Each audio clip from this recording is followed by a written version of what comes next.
Hello பீபர்ஸ், welcome to filmi craft. நான் உங்கள் அருண். இந்த எபிசோடில் ஒரு அமெரிக்கன் சயின்ஸ் ஃபிக்ஷன் ஹாரர் படமாக தமிழ் டப்பிங்லேயே நம்மூர் தேட்டர்ஸில் இப்போ வெளியாகிருக்கிற ஏலியன் ரோமுலஸ் படம் எப்படி இருக்குது அப்படின்னு தான் இங்கே நம்ம பார்க்க போகிறோம்.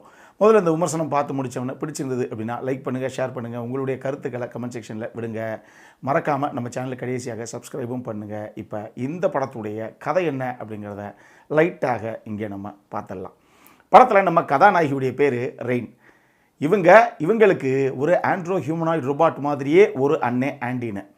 இவங்க எல்லாருமே இருக்கிறது ஜாக்சன் அப்படின்னு சொல்லி ஒரு டார்க் மைனிங் பிளானட். அது அங்கே இவங்களால் சூரியனையே பார்க்க முடியலை. என்னப்பா எப்போ பார்த்தாலும் இருட்டாக தான் இருக்குது, என்ன இதெல்லாம் ஒரு வாழ்க்கை?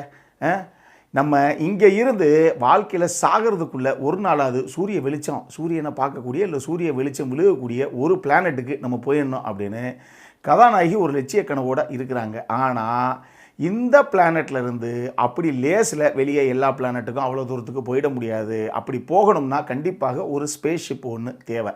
ஒரு அபேண்டன் ஸ்பேஸ் ஷிப் ஒன்று இருக்குதுப்பா. பேசாட்டு நம்ம எல்லாம் குரூப்பாக போய் ஏன் அந்த ஸ்பேஸ் ஷிப் எடுத்துகிட்டு அப்படியே அங்கேருந்து சூரிய வெளிச்சம் விழுகக்கூடிய ஒரு பிளானட்டுக்கு போகக்கூடாது அப்படின்னு இவங்க ஒரு திட்டத்தை போட்டு கடைசியாக ஒரு அபேண்டன் ஸ்பேஸ் ஷிப் இருக்குது இல்லையா, அதை எப்படியாவது அங்கேருந்து எடுத்துகிட்டு போகலாம் அப்படின்னு இவங்க அந்த ஸ்பேஸ் ஷிப்பில் போய் கால் வைக்கிற வரைக்கும் அங்கே கால் வச்சதுக்கப்புறம் நம்ம வாழ்க்கையை தலைகீழாக மாறப்போகுது அப்படிங்கிறது அது வரைக்கும் இவங்க யாருக்குமே தெரியாது. இதுக்கப்புறம் அங்கே இவங்களே எதிர்பார்க்காம அடுத்தடுத்து சந்தித்த சம்பவங்கள் தான் இந்த படத்துடைய மொத்த கதையை. இந்த படத்தை பொறுத்தளவுக்கு இந்த படம் ஏலியன் ஃப்ரான்ச்சைஸில் 9th இன்ஸ்டால்மெண்ட்டாக வெளியாகிருக்கு. இன்னும் சொல்லணும் அப்படின்னா 1979 ரிட்லி ஸ்காட்டுடைய இயக்கத்தில் ஏலியன்ஸ்னு சொல்லி ஒரு படம் ஒன்று வந்தது. 1986 நம்ம ஜேம்ஸ் கேமரூன் எடுத்த ஏலியன்ஸ்னு சொல்லி ஒரு படம் ஒன்று வந்தது. இந்த 2 படங்களுடைய அந்த காலகட்டங்கள் இருக்கு இல்லையா, அதுக்கு நடுவில் தான் இந்த படத்துடைய கதைக்களம் அந்த காலகட்டம் இருக்குது. கதைக்களம் அப்போ தான் நடக்குதுன்னு சொல்லி கதையை செட் அவுட் பண்ணியிருக்காப்புல இந்த படத்துடைய இயக்குனரான ஃபெடே ஆல்வரஸ். யார் இவர் அப்படின்னு கேட்டிங்கன்னா 2013 ஈவில் டெட் அப்படின்னு ஒரு படம், அதுலேயும் 2016 டோன்ட் பிரீத் அப்படின்னு ஒரு படத்தை எடுத்து உலக பிரசித்தி பெற்ற ஒரு இயக்குனராக மாறின நபர் தான் நம்ம ஃபெடே ஆல்வரஸ். அவருடைய கரண்ட் சம்பவம் தான் இந்த படம். டோன்ட் பிரீத் படம் பார்த்தவங்களுக்கு தெரியும் எந்த அளவுக்கு த்ரில்லர் விரும்பிகள், த்ரில்லர் ரசிகர்களை சீட்டெட்ஜில் அந்த படம் உட்கார வச்சுருக்கோம் அப்படின்னு. அதே மாதிரியே இந்த படத்துலையும் படம் ஆரம்பித்து அரை மணி நேரம் தான், அதுக்கப்புறம் 1.5 மணி நேரம் 2 மணி நேரத்துக்குள்ளே நெருக்கி ஓடக்கூடிய ஒரு படம் இது. கடைசி 1.5 மணி நேரம் சீட்டெட்ஜில் தான் உட்கார வச்சுருப்பாப்புல. அந்த மாதிரி ஒரு சம்பவத்தை டெக்னிக்கலி ஹை ஸ்டாண்டர்ட்ஸில் இந்த படத்தை ஒரு ப்ரெசென்ட் பண்ணியிருக்காரு அப்படின்னு தான் நான் சொல்லுவேன். இந்த படத்தில் பார்த்தீங்கன்னாவே உங்களுக்கு தெரியும், ஸ்டுடியோக்குள்ளேயே மொத்த படத்தை எடுத்து முடிச்சிட்டாங்க. அதில் படத்துடைய ப்ரொடக்ஷன் டிசைன் டீமுடைய ஒர்க்கு, சவுண்ட் டிசைனிங் டீமுடைய ஒர்க்கு, மேக்கப் டீமுடைய ஒர்க்கு, இதெல்லாம் போக சினிமோடோகிராஃபி, மியூசிக்கு, எடிட்டிங்கு, படத்துடைய சிஜிஐ, விஎஃப்எக்ஸு, எஸ்எஃப்எக்ஸையும் நீங்கள் குறிப்பிடணும். இது போக இந்த படத்துடைய டிஐ டீமுடைய ஒர்க்குன்னு சொல்லி எக்கச்சக்கமான டெக்னிக்கல் சைடில் கான்ட்ரிபியூஷன் அட்டகாசமாக இருந்திருக்கு. அது சீனுக்கு சீனு தெரியுது. இவங்க போட்டிருக்க விஷயத்தில் பாதி விஷயம் ஸ்டுடியோக்குள்ளே இருக்கக்கூடிய செட்டு அப்படிங்கிறது நம்மளால் பார்க்கும்போது அதை நம்பவே முடியல. அந்தளவுக்கு தத்ரூபமாக ஒரு ஸ்பேஸ் கிராஃப்ட்டுக்குள்ளே என்ன மாதிரி இருக்கும், என்னென்னலாம் இருக்கும் அப்படிங்கிறது அந்தளவுக்கு தத்ரூபமாக கொண்டு வந்திருக்கு ப்ரொடக்ஷன் டிசைன் டீமு.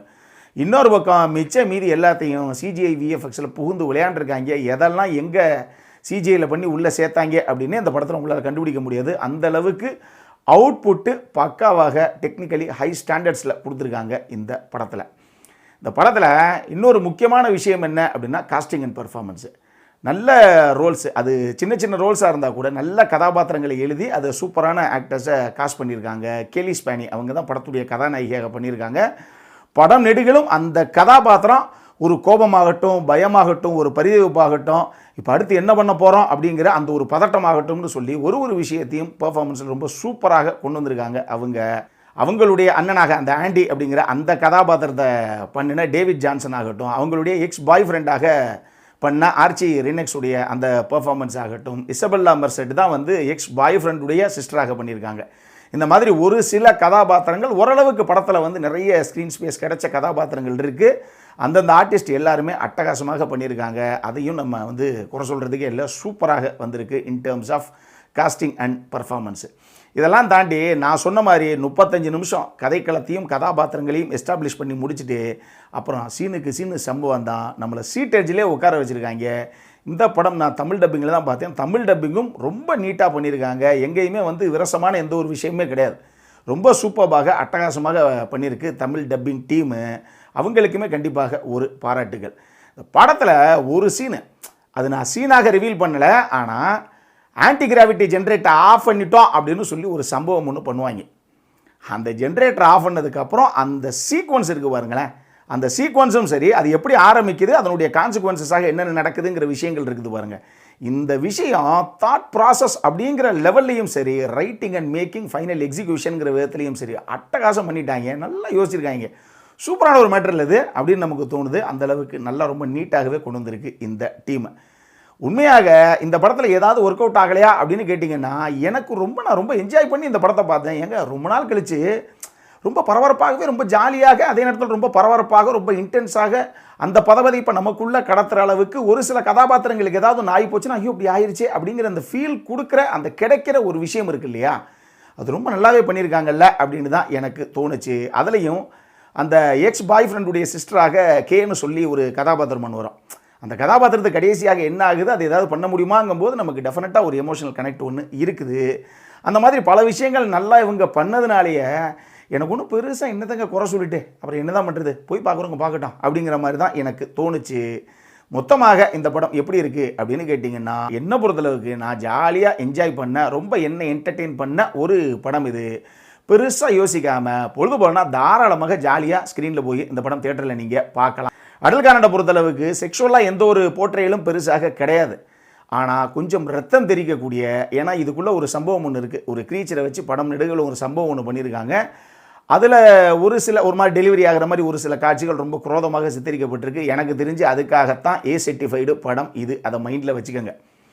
குழந்தைங்களெல்லாம் படத்துக்குள்ளே உள்ள தியேட்டரில் விடவே மாட்டாங்க. மெச்சூர்ட் அடல்ட்ஸுக்கு மட்டும்தான் இந்த படம். இந்த படம் தமிழ் டப்பிங்லேயே வெளியே இருக்குது. தமிழ் டப்பிங் டீமும் சூப்பராகவே பண்ணியிருக்கு, நான் ஏற்கனவே சொன்ன மாதிரி.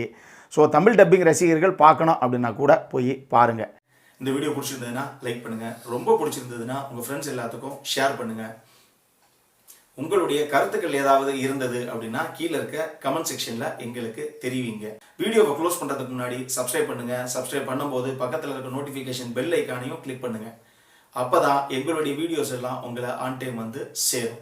இதே மாதிரி இன்னொரு வீடியோவோட அடுத்த முறை உங்களை சந்திக்கிற வரைக்கும் இட்ஸ் அருண் சைனிங் ஆஃப்.